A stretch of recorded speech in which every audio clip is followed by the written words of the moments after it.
kasih atas kehadiran Bapak Ibu yang sudah bersedia hadir di dalam kegiatan kita hari ini, kegiatan diseminasi budaya positif di sekolah.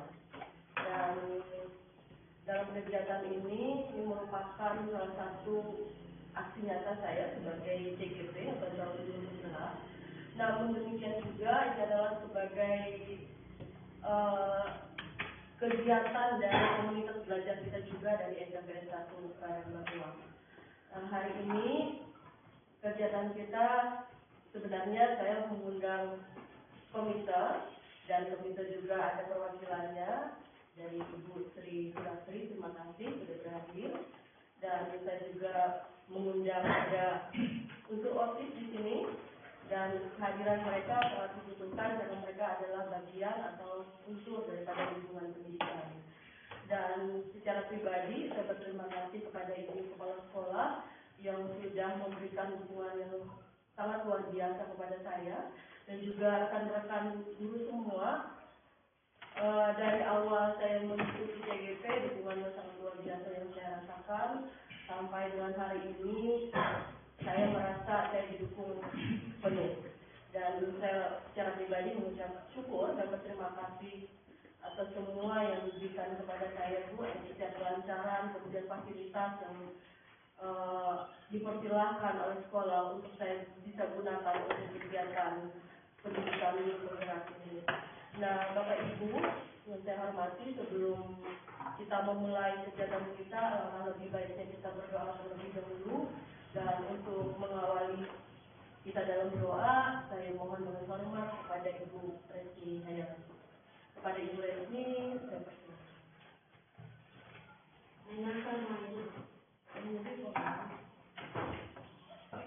Yang sudah membawa kita di dalam doa.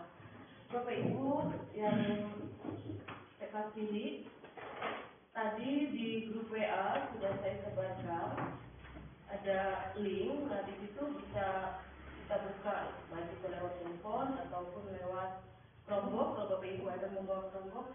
Tapi sebelum itu Bapak Ibu kita mendengar arahan dari Ibu Kepala Sekolah dalam kegiatan ini. Saya akan kepada Ibu. Terima kasih atas kesempatan yang diberikan. Yang saya hormati Pak Pemilih, yang saya hormati teman-teman semua yang ada di sini, baik guru maupun peserta, yang saya banggakan dan saya harapkan nantinya ke depan menjadi generasi penerus kami adalah anak-anakku perwakilan OSIS yang ada di sini. Ibu Sri Marida dalam hal ini merupakan generasi penerus guru penggerak, yang mana guru penggerak ini merupakan program guru penggerak ini merupakan program kepemimpinan bagi guru untuk menjadi pemimpin pembelajaran. Nah, pemimpin pembelajaran ini tidak mesti nantinya harus menjadi kepala sekolah juga, tapi arahannya memang guru penggerak memang mendapat peluang untuk menjadi kepala sekolah. Nah, harapan kita ke depannya, apa yang dilakukan oleh guru penggerak betul-betul menggerakkan seluruh ekosistem yang ada di sekolah kita. Dan beliau terus terang tidak bisa juga bekerja dengan sendiri tanpa ada dukungan dari kita semua. Baik dukungan dari anak-anakku maupun dukungan dari rekan sejawat. Sebagai pimpinan sekolah, apapun bentuknya yang mengarah kepada pembelajaran yang baik, kemudian yang membahagiakan bagi anak-anak, pasti akan kami dukung.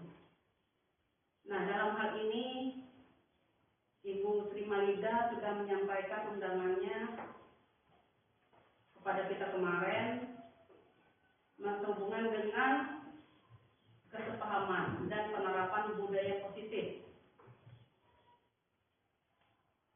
Hal ini berupa diseminasi. Diseminasi ini merupakan suatu penyampaian informasi penyampaian informasi, ide-ide yang kemudian itu bisa diskusikan bersama sebenarnya. Diskusikan bersama informasi ini, ide-ide yang akan disampaikan nanti, dan itu ujung-ujungnya tetap kepada inovasi. Inovasi apa yang nanti kita terapkan di sekolah kita. Nah, baik itu bersifat inovasinya tadi berupa contoh literasi maupun numerasi. Salah satunya mungkin yang saya sampaikan di grup kemarin, inovasi yang dilakukan oleh sekolah lain, ya, seperti awam, itu juga merupakan salah satu inovasi. Nah, dan inovasi-inovasi lainnya. Dan saya harapkan apa yang dilakukan oleh Ibu Sri Manida mendapat dukungan penuh dari kita. Dan saya mengucapkan terima kasih banyak kepada teman-teman, karena tanpa dukungan kita, Ibu Sri Manida juga akan sulit melaksanakan tugas-tugasnya.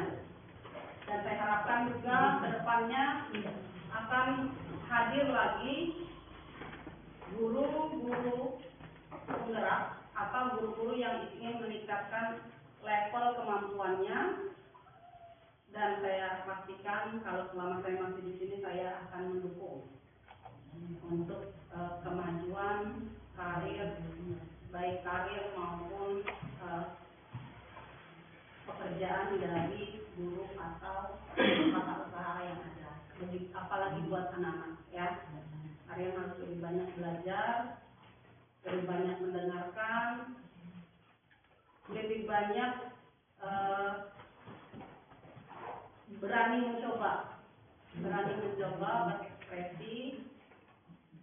Kalau gagal, jangan menyerah, sepanjang itu merupakan uji coba yang artinya baik. Mungkin itu saja yang bisa saya sampaikan. Atas perhatian dan dukungan dari teman-teman semua, saya ucapkan terima kasih. Selanjutnya saya kembalikan kepada Ibu.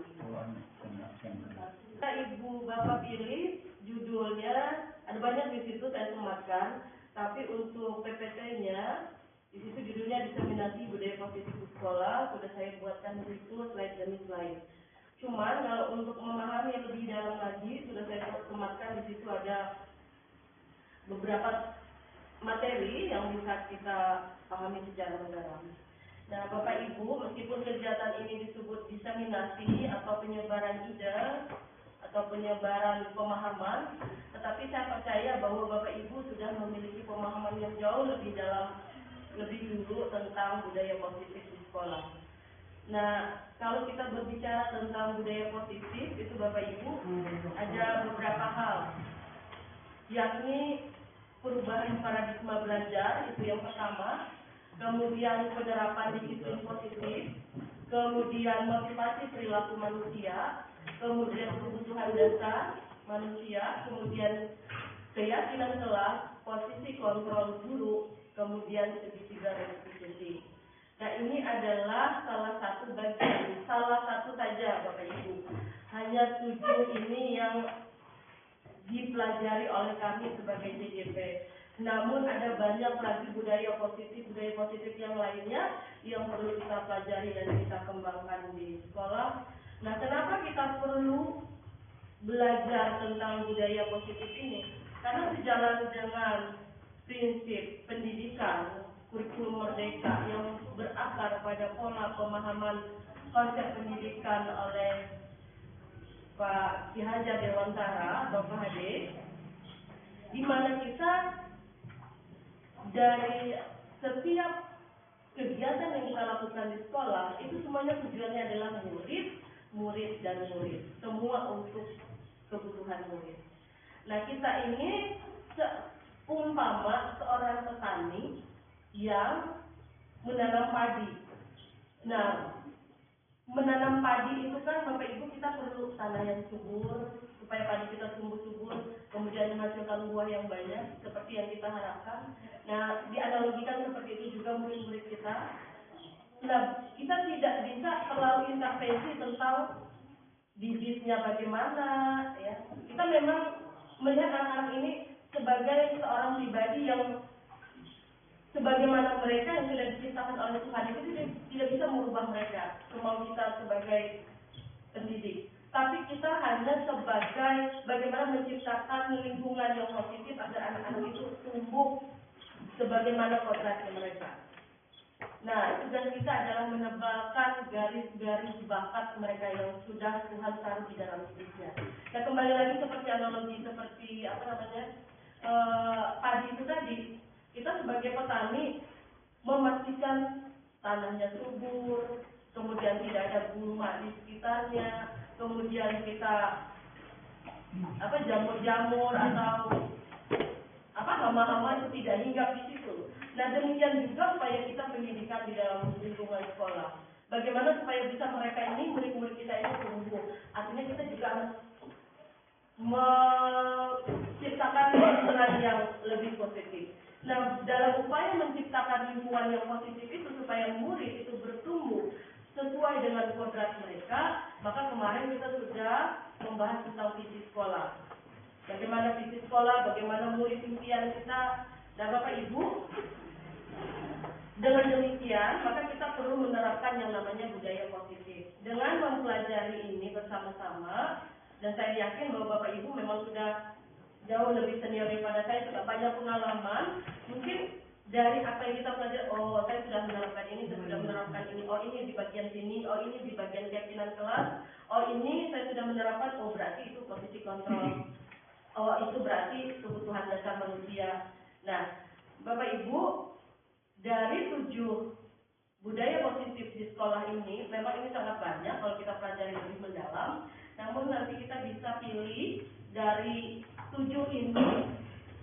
Saya memilih kebutuhan dasar manusia itu yang paling utama. Bagaimana kita melihat murid itu memiliki 5 dasar kebutuhan. Dan kita juga sebagai guru juga memiliki 5 dasar kebutuhan. Kemudian dengan demikian kita juga bisa membentuk keyakinan kelas nantinya. Bagaimana supaya itu bukan hanya peraturan yang guru buat kemudian murid harus lakukan, tetapi itu memang menjadi bagian yang siswa miliki atau murid miliki dan juga guru miliki yang harus saling dihormati. Jangan hanya karena kita guru lalu mentang-mentang guru kita ya karena saya guru saya selalu benar. Nah, tidak seperti itu ya Bapak Ibu. Kemudian ada posisi kontrol. Posisi kontrol itu ada 5. Kemudian juga ada nanti segitiga restitusi. Nanti bisa kita press melihat dengan keadaan atau waktu kita Bapak Ibu. Nah, mari kita tersenyum 30 detik. Ibu, sedikit saya masuk ke perubahan paradigma supaya kita merubah paradigma kita. Ada banyak miskonsepsi di dalam penerapan budaya positif atau disiplin positif, di mana guru itu bisa mengontrol murid, itu sebenarnya tidak demikian. Kita guru tidak bisa mengontrol murid. Kemudian kita memberikan penguatan positif, efektif dan bermanfaat. Sepertinya kita berikan penguatan positif terus, tapi kadang-kadang tidaklah selalu itu menjadi hal yang baik, Bu. Salah satu contoh penghargaan. Kadang-kadang penghargaan itu tidaklah selalu baik, karena akhirnya yang menguat di murid atau di kita itu motivasi eksternalnya, bukan internal. Iya, jadi penguatan positif itu baik untuk hal-hal tertentu, tapi tidak selalu dibutuhkan penguatan positif itu terhadap murid atau terhadap diri kita. Karena juga penting kekuatan yang harus diperkuat itu bukan eksternalnya, tetapi di dalam diri kita atau internalnya. Nah, kritik dan membuat orang merasa bersalah itu dapat menguatkan karakter. Ternyata itu adalah miskonsepsi atau kesalahan pemahaman. Jadi kritik itu ternyata membuat kita ataupun murid kita menjadi pribadi yang gagal. Jadi mereka menjadi lebih takut, mereka takut mencoba, merasa pribadi mereka gagal, tidak bisa berbuat apa-apa. Lalu kita sering berpikir bahwa miskonsepsinya orang dewasa itu memiliki hak untuk memaksa murid atau memaksa anak, ya. Jadi Bapak Ibu, budaya positif ini pun ternyata tidak hanya cocok di sekolah, tapi juga di rumah kita masing-masing. Bagaimana kita terhadap misalnya keponakan, bagaimana terhadap anak kita sendiri, tidak hanya cocok diterapkan di sekolah, tetapi juga di keluarga. Dan orang dewasa itu tidak memiliki hak untuk memaksa anak sebenarnya. Yang kita lakukan adalah bagaimana mereka memiliki kesadaran bahwa apa yang mereka lakukan itu penting untuk mereka pribadi. Nah, kalau Bapak Ibu sudah bisa membuka link yang sudah saya bagikan, di situ ada saya sematkan stimulus respon dan challenge control. Dalam stimulus respon, kita menganggap bahwa semua realitas kita itu sama. Tapi ternyata realitas kita itu berbeda, atau kebutuhan kita itu berbeda. Setiap orang itu berbeda-beda. Semua orang melihat hal yang sama. Nah, ternyata setiap orang itu memiliki gambaran yang berbeda. Kemudian perilaku buruk itu dilihat sebagai suatu kesalahan. Nah, ini sangat penting Bapak Ibu. Karena kalau kita melihat murid itu berperilaku buruk, kita melihat itu adalah sebuah kesalahan. Ternyata perilaku itu ada tujuannya. Entah itu perilaku positif, itu pasti ada tujuannya, ataupun perilaku negatif, itu juga ada tujuannya. Nah, tujuan itu yang harus kita cari. Kemudian, orang lain bisa mengontrol saya. Ternyata, hanya diri kita lah yang bisa mengontrol kita. Jadi, ini tidak hanya bagi murid, tetapi juga bagi kita sebagai rekan kerja. Kemudian pemaksaan pada saat bujukan gagal. Ketika kita berusaha untuk membujuk anak atau membujuk murid, namun itu gagal, lalu kita memaksa. Nah, ternyata itu tidaklah memberikan dampak positif baik jangka pendek maupun jangka panjang. Yang diperlukan sekarang adalah kolaborasi untuk menciptakan pilihan-pilihan baru. Dan nanti kita akan melihat bagaimana itu di dalam segitiga restitusi Bapak Ibu. Kemudian model berpikir menang kalah, ternyata itu tidak relevan sudah. Ya, yang relevan sekarang adalah model berpikir menang-menang atau win-win chosen. Murid juga merasa dia adalah pribadi yang menang, guru juga merasa bahwa dia sudah menang dalam mendidik anak. Nah, seringkali kita anak itu harus dipaksa mengikuti keinginan kita orang dewasa. Sebagai guru harus dihormati, lalu kita merasa menang, tetapi pernahkah kita menyadari bahwa bisa saja murid itu memiliki perasaan yang salah dan harus menurut. Nah, jadi ini adalah pemikiran-pemikiran yang diharapkan oleh pemerintah kita merubahnya di lingkungan pendidikan kita. Nah, ada disiplin positif disebut, berarti kenapa harus ditambah positif di depannya? Ternyata ada disiplin yang juga negatifnya, karena kita selalu mengaitkan disiplin itu tentang kalau tidak patuh berarti jatuhnya ke hukuman. Kalau tidak patuh dengan aturan nanti jatuhnya ke hukuman. Nah, apakah hukuman itu sudah masih relevan Bapak Ibu?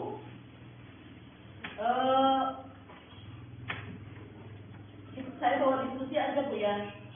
Kira-kira menurut Bapak Ibu, apakah hukuman itu masih relevan untuk kita terapkan sekarang? Masih relevan nggak kira-kira Bapak Ibu?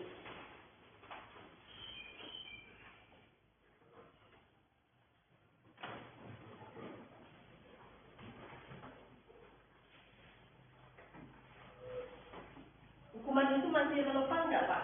Kira-kira?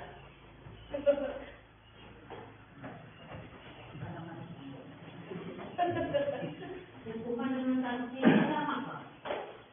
Sanksi. Hukuman itu begini Bu, kalau di dalam sekolah, misalnya murid terlambat 1 kali masih oke, 2 kali masih oke, 3 kali masih oke. Sampai 1 minggu, lalu kita memberikan hukuman, misalnya dia keliling lari keliling lapangan. Seperti kemarin, mohon maaf ya Pak Nyono, ada ini sebuah kasus di sekolah, anak itu tidak konsentrasi belajar. Gurunya meminta ini muridnya, kalau nggak salah guru olahraga ya Pak, kemarin di grup kami nonset ini, Lalu gurunya meminta anaknya itu keliling 50 kali keliling lapangan olahraga. Tiba-tiba anak itu muntah-muntah lalu sakit.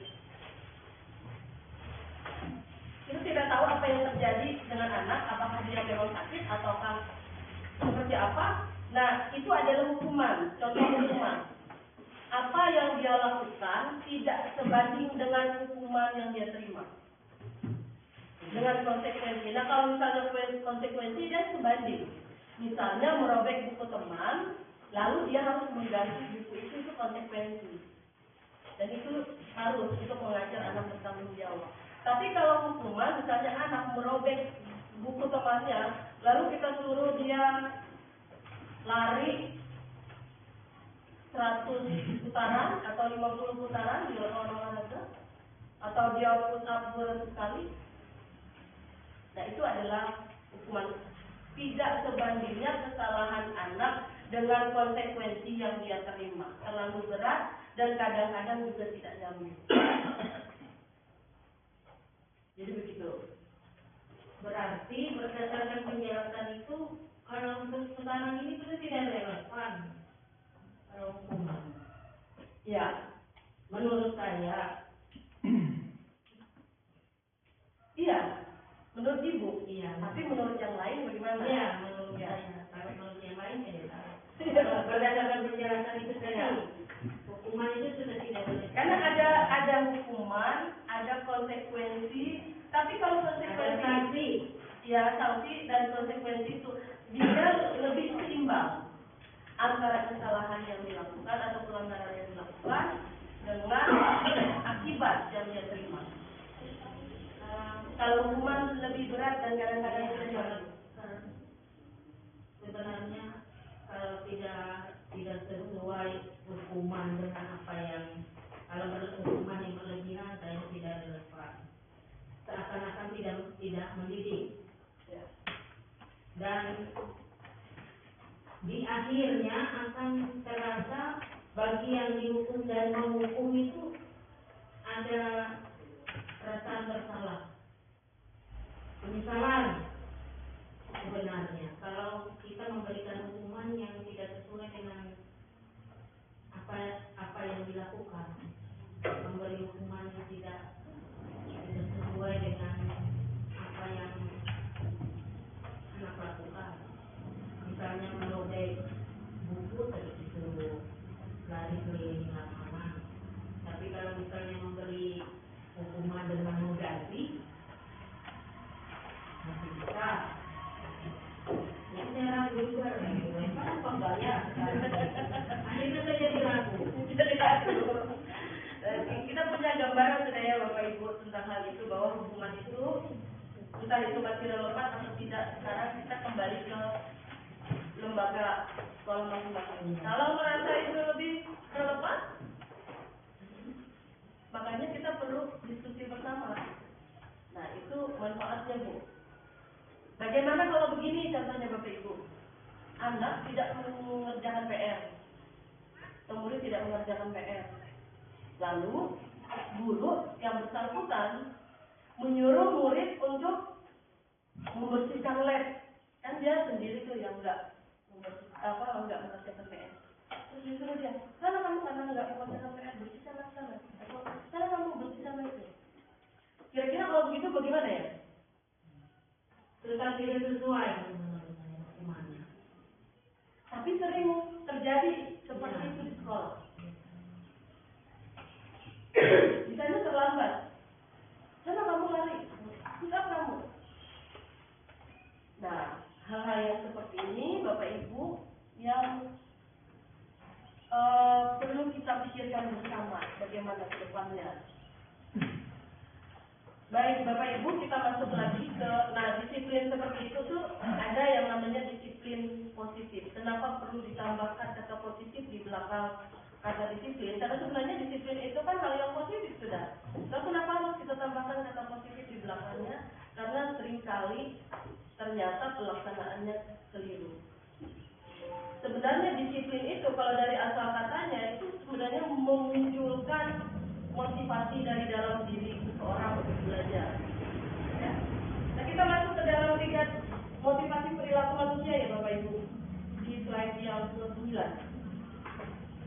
Tiga motivasi perilaku manusia menurut Janet Gotten di dalam bukunya Restructuring School Discipline. Ada 3 kebutuhan dasar manusia ini Bapak Ibu, dan termasuk kita juga sebagai guru. Dan demikian juga kita melihat murid kita. Yang pertama, yang paling rendah atau yang paling seringkali kita lihat, untuk menghindari ketidaknyamanan atau hukuman. Yang kedua, untuk dapat imbalan atau penghargaan dari orang lain. Yang ketiga, untuk menjadi orang yang mereka inginkan dan menghargai diri sendiri dengan nilai-nilai yang mereka percaya. Dan yang paling lebih bagus itu adalah nomor 3. Namun seringkali kita jarang sekali melihat anak-anak kita sampai pada posisi yang 3 ini. Dari semua murid, mungkin ada sekian persen saja yang menunjukkan perilaku seperti ini motivasinya. Untuk menjadi orang yang mereka inginkan, kemudian menghargai diri mereka. Mereka sadar bahwa mereka belajar itu untuk diri mereka sendiri.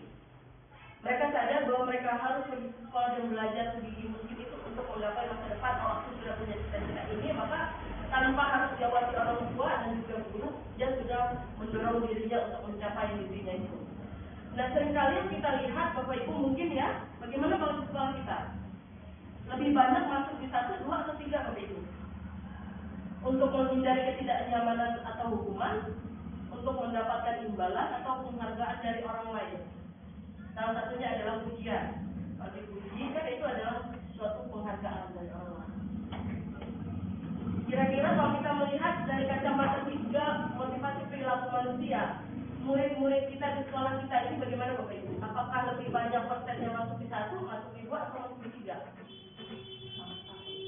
Nah, kalau kata Ibu Sri lebih banyak ke nomor 1. Gimana Pak? Untuk menghindari ketidaknyamanan Pak, dan atau hukuman, mendapatkan imbalan atau penghargaan dari orang lain. Yang ketiga, untuk menjadi orang yang mereka inginkan, menghargai diri mereka sendiri dengan nilai-nilai yang mereka percaya. Saya juga nomor 1. Itu kadang-kadang takut dengan hukuman kan sebenarnya. Iya. Jadi lebih banyak rata-rata ketika kami diskusi kemarin juga, rata-rata kita melihat bahwa di sekolah kita itu melakukan sesuatu itu hanya karena takut hukuman, karena menghindari ketidaknyamanan. Kalau dihukum mereka merasa malu di depan teman-temannya. Nah, bagaimana setelah kita melihat 3 motivasi perilaku manusia ini, bagaimana supaya kita meningkatkan dari di nomor 1 ini, murid hanya merasa takut terhadap hukuman, jadi naik lebih 1 tingkat lagi, misalnya untuk menghargai penghargaan. Bagaimana supaya jauh lebih baik lagi naik ke posisi 3, di mana mereka sadar betul bahwa apa yang mereka lakukan itu memang untuk diri mereka sendiri. Misalnya, kenapa anak-anak tuh mesti kita harus tegur, Bu? Nah, bajunya itu tolong dimasukkan. Karena mereka nggak tahu itu fungsinya untuk apa harus dimasukkan. Mereka nggak nyaman kalau dimasukkan, apalagi kalau bajunya kekecilan. Nah, seringkali kita kan memaksa mereka. Kalau kita lihat, ada ibu, cepat masukkan bajunya. Nah, itu kan unsur rasa takut saja. Kemudian takut dihukum, ya. Jadi kita bisa melihat bagaimana 3 motivasi perilaku anak-anak kita seperti itu. Sampai mana sudah, dan kalau misalnya lebih banyak persen jadi 3, berarti kalau kita sudah sangat bagus sekali. Nah, motivasi perilaku manusia, apa yang harus dilakukan jika terjadi pelanggaran? Di situ Bapak Ibu ada hukuman, ada konsekuensi, dan juga ada restitusi tadi. Nah, seperti kata Ibu Resmi tadi, hukuman ini sudah kurang relevan untuk kita terapkan di sekolah. Yang perlu kita terapkan adalah adanya konsekuensi dan juga restitusi. Konsekuensi, murid memang harus mendapatkan akibat dari apa yang dia lakukan. Namun tidak hanya sekedar itu, kalau penerapan restitusi nanti segitiga restitusi, kita mengembalikan harga diri anak. Kadang-kadang murid itu ketika dia merasa dia bersalah, dia akan merasa bahwa dirinya, oh aku salah, aku yang salah. Akhirnya kalau kita tidak kembalikan dia pada posisi awal, dia akan menjadi pribadi yang gagal. Dia takut mengambil keputusan, dia menjadi tidak kreatif, dia selalu merasa bersalah. Dia tidak berani melakukan banyak hal, kemudian kreativitasnya menjadi terhambat. Jadi kita perlu juga mengembalikan rasa percaya diri anak supaya ketika dia melakukan kesalahan, betul saya melakukan kesalahan saya apa, ini. Lalu setelah saya melakukan kesalahan, saya mendapatkan konsekuensinya, ini konsekuensinya. Lalu setelah mendapatkan konsekuensinya, apa langkah majunya setelah itu, perbaikannya apa terhadap kesalahan itu, sehingga dia menjadi pribadi yang lebih kuat. Jadi itu maksudnya restitusi, bukan untuk mengkritik anak, bukan untuk menjatuhkan anak, tetapi untuk mengembalikan anak itu kepada posisi yang jauh lebih kuat sebelum dia melakukan kesalahan. Kan seringkali kita kalau melihat anak tuh harus salah, anyo salah, mau sadarlah anyo salah. Dan seringkali kan kita seperti itu terhadap anak. Ternyata itu membuat akhirnya anak itu menjadi pribadi yang gagal. Nanti kita akan belajar bagaimana posisi kita guru, ternyata menjadi posisi guru yang jadi teman itu tidak selalu baik. Ada namanya posisi manajer. Jadi nanti kita bisa belajar lebih dalam Bapak Ibu. Di slide yang ke-11, masih di sana yang 11 ya. Di situ bisa Bapak Ibu lihat identitas gagal dan juga ada identitas sukses. Hukuman itu akan selalu bermuara kepada identitas murid yang gagal. Tapi kalau identitas sukses, penerapan disiplin yang positif itu tadi, ada konsekuensi dan juga ada restitusi. Konsekuensi juga bagus, tapi lebih bagus jika penerapannya restitusi. Jadi contohnya di sini, sesuatu yang menyakitkan itu harus terjadi, itu kalau dari segi hukuman. Murid ketika melakukan kesalahan, mereka harus melakukan sesuatu yang menyakitkan dari hukuman itu. Nah, itu akan nanti muaranya murid memiliki identitas yang gagal hasilnya. Kemudian kalau disiplin positif, dari segi konsekuensi sesuatu harus terjadi. Kalau kamu merobek buku temanmu, konsekuensinya harus ada, kamu mengganti. Itu kan harus terjadi itu, sesuatu harus terjadi. Nah, kalau restitusi itu pilihan, ya, restitusi itu merupakan pilihan. Selalu ada alasan dibalik dia melakukan tindakan itu. Kenapa dia merobek? Apakah dia mencari perhatian? Apakah dia memang benci kepada temannya? Ataukah dia memang berulah karena meminta perhatian dari guru? Atau dia memang ada sesuatu hal yang dibalik itu yang harus guru cari tahu? Dan dia melihat bahwa itu adalah pilihannya, dia merobek buku temannya. Kalau dia memilih merobek buku temannya dengan tujuan tertentu, dia bisa merubah pilihannya dengan pilihan yang lebih baik, bukan dengan merobek buku temannya. Ada pilihan-pilihan tindakan yang kita berikan kepada anak. Dia kan ada tujuannya, misalnya ingin cari perhatian, atau dia memang marah dengan temannya, ingin melampiaskan. Tapi kalau kita cari tahu dari lebih dalam, lalu kamu memang memilih itu, tapi ada pilihan yang jauh lebih baik dibanding merobek buku temanmu. Misalnya apa pilihannya? Kamu bisa utarakan apa kebencianmu terhadap temanmu. Misalnya dia benci terhadap teman, lalu dia sengaja merobek, lalu dia merasa puas. Kita bisa berikan pilihan. Tadi kamu kan memilih merobek buku temanmu. Coba kalau seandainya kamu memilih tindakan yang lain, kamu utarakan perasaanmu kepada teman. Nah, itu kan adalah pilihan, betul. Nah, jadi restitusi itu gambarannya seperti itu. Lalu nanti kalau misalnya dia sadar bahwa tindakan yang dia pilih itu salah, bagaimana nanti dia memilih cara yang lebih baik sehingga tujuan dia tercapai.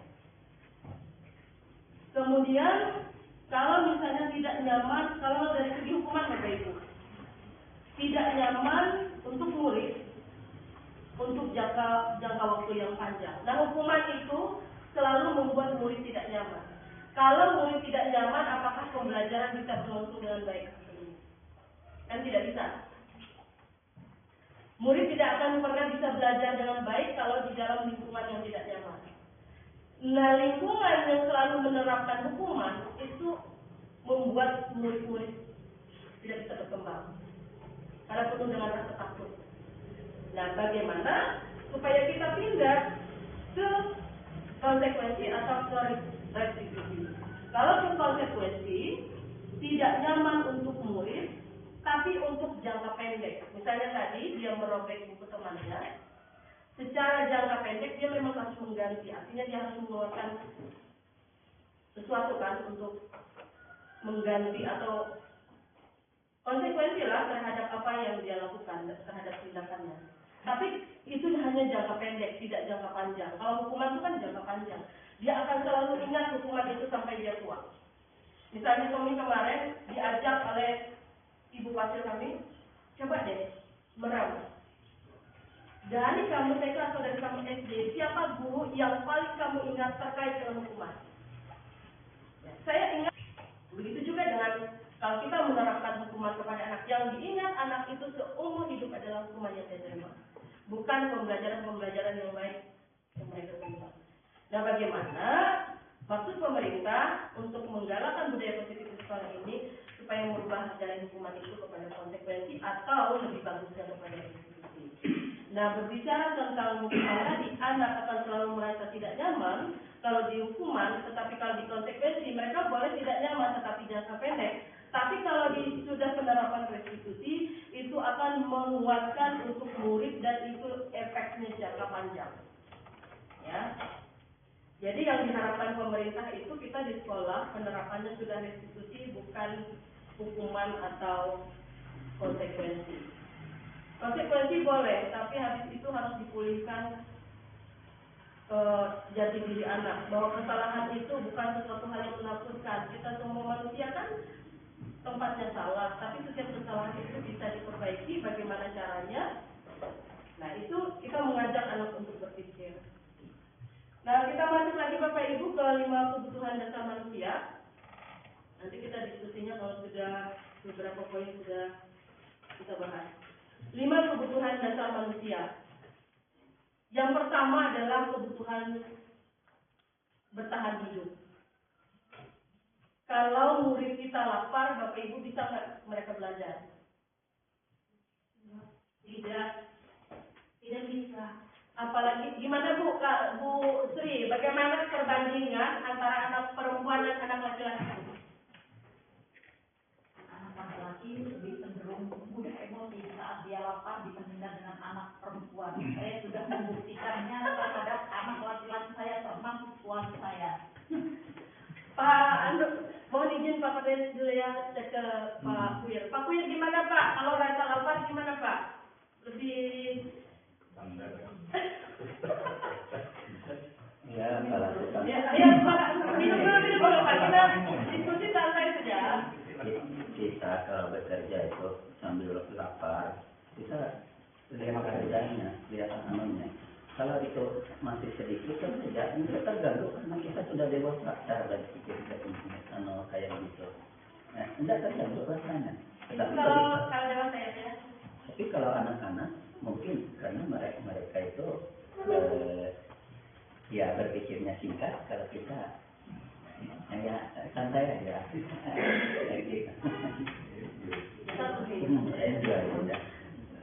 Kalau anak-anak biasanya cenderung lebih emosional ya Pak ya? Memang begitu, karena ya itu tadi, karena belum dewasanya cara berpikir. Ya.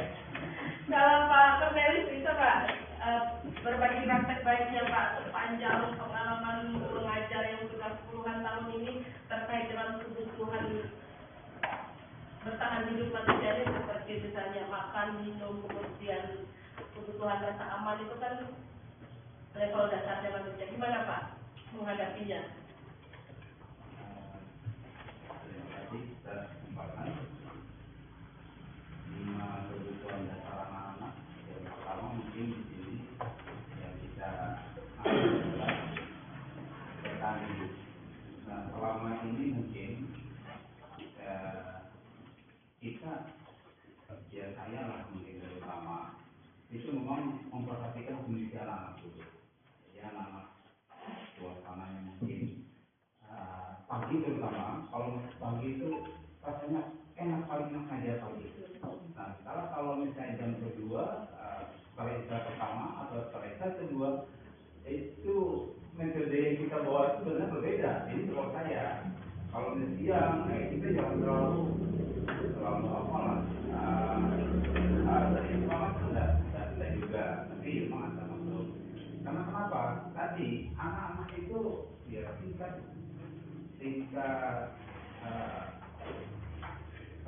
kemampuannya ya.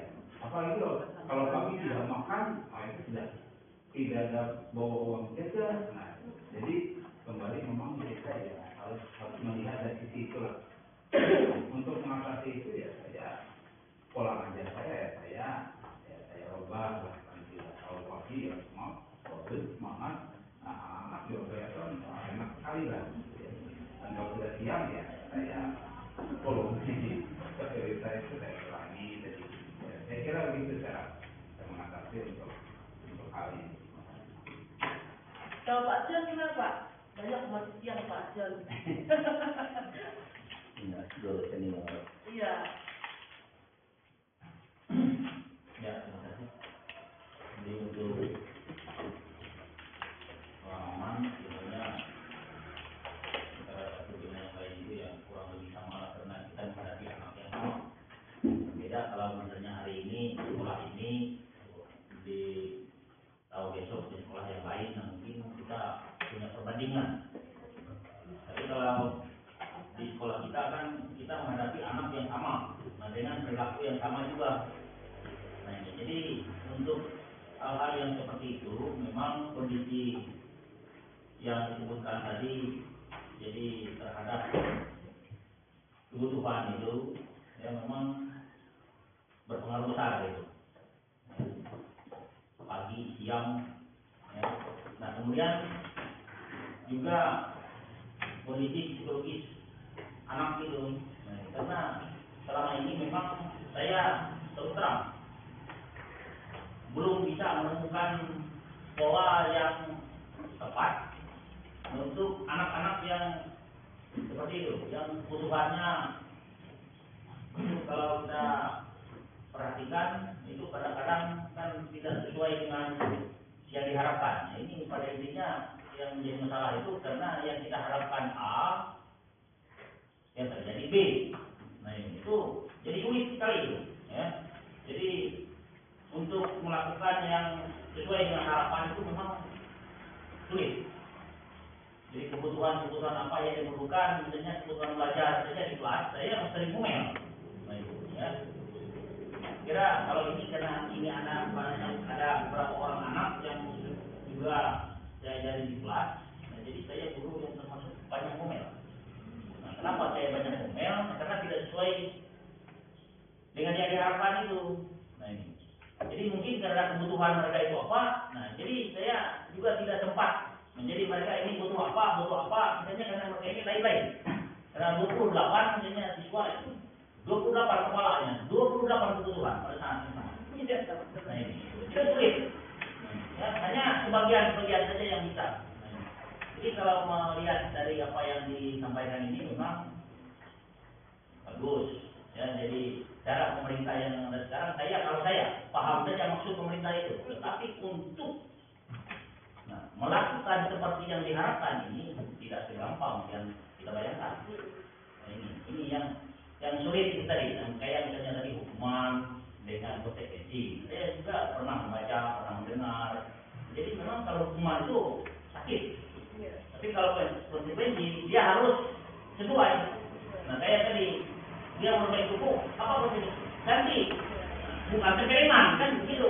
Nah, jadi itu sebenarnya yang diharapkan itu memang seperti itu. Tapi ya ini jadi kebutuhan itu saya memang belum bisa sampai di situ, artinya belum ada melihat anak itu misalnya ini pada saat belajar kebutuhannya ini karena saya sering ngomel. Ini kenapa kalau misalnya pada saat belajar kebutuhan misalnya dia nulis tulisannya salah, minta temannya, lempar sana, lempar sini. Nah, jadi kan tidak sesuai. Sebenarnya kalau sesuai kan setiap anak punya masing-masing. Nah, jadi kan sesuai kebutuhan. Nah, kalau ini tidak sesuai dengan kebutuhannya. Nah, jadi barangkali untuk ini dari rumah. Nah, ini sebenarnya itu yang komite tadi sebenarnya. Kalau saya paham maksudnya ruang lingkup kita ini ada guru, ada komite, ada siswa, anak ini yang berkaitan dengan perwakilan ini. Supaya mereka tahu, orang tua ini juga harus tahu dulu. Ya. Jadi mati kita kalau cuma mengharap guru saja yang mengurus hal seperti ini. Nah, jadi dia harus, orang tua yang di rumah itu juga harus peduli. Terima kasih Pak. Kalau terkait itu tadi, misalnya kebutuhan bertahan hidup itu seperti makan, minum, kemudian juga rasa aman dari murid atau anak. Seperti yang kata Bapak tadi bilang, di siang itu rentan sekali. Sehingga kalau kita masuk siang, kita cobalah untuk memahami kondisi anak.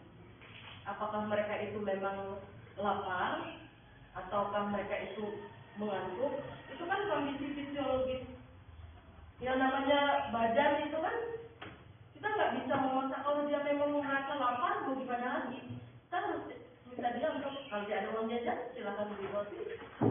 Maka itulah sebenarnya kemarin saya ada program bawa bekal itu.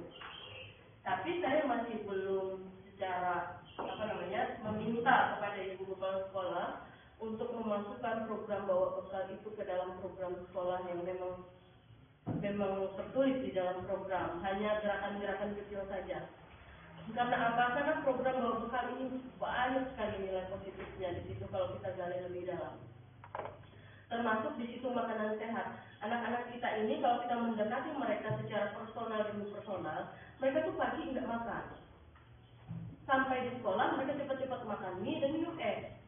Apalagi kekuatan mie dan es itu untuk mereka bertahan belajar sampai siang. Kita memang harus berkolaborasi dengan orang tua. Bagaimana pendidikan terhadap pola makan mereka itu. Jadi banyak hal. Konsep bawa bekal itu Bapak Ibu bisa Bu dibuat siapa yang jadi koordinatornya. Misalnya kelas 7, kelas 8, kelas 9. Sehingga mereka itu bisa, supaya mereka lebih semangat, mereka membuat catatan menu mereka sendiri dalam satu minggu. Mereka maunya apa, makanan yang mereka suka apa. Kemudian misalnya kalau ada sumber daya, jangan, kita bisa membimbing mereka. Amun hang lewuk naan kawan kacang panjang naan kawan dulu jengkot, ya iyo diolah supaya jadi makanan yang enak. Kan kerjasama nanti sama orang tuanya. Gimana itu supaya jadi makanan yang disukai oleh anak. Amun khusus sukul dibikin perkedel kan juga bisa. Siapa tahu anak juga suka. Ya, dia menyusun konsep menu bekalnya itu sepanjang 1 minggu. Jangan mempertimbangkan sumber daya yang ada di sekitar rumah mereka atau di sekitar kebun mereka. Nah, konsep ini sangat bagus. Nanti misalnya itu disusun di hari Sabtu untuk 1 minggu ke depan. Nanti di hari Sabtunya lagi evaluasi lagi. Ini gimana nih sama koordinatornya misalnya. Ini gimana nih untuk menu kamu 1 minggu kemarin ada kendala enggak? Misalnya, oh enak Bu, saya suka, tapi yang ini saya nggak suka lagi, ini nggak suka lagi. Udah, ayo kita susun menunya lagi untuk 1 minggu ke depan. Nah, bisa dibikin konsep seperti itu Bu, sehingga makanan mereka ini memang benar-benar sehat. Dengan makanan yang sehat, maka mereka akan bisa belajar dengan baik. Jadi itu bisa nanti sebagai bahan berpikirnya kita dalam menyusun program.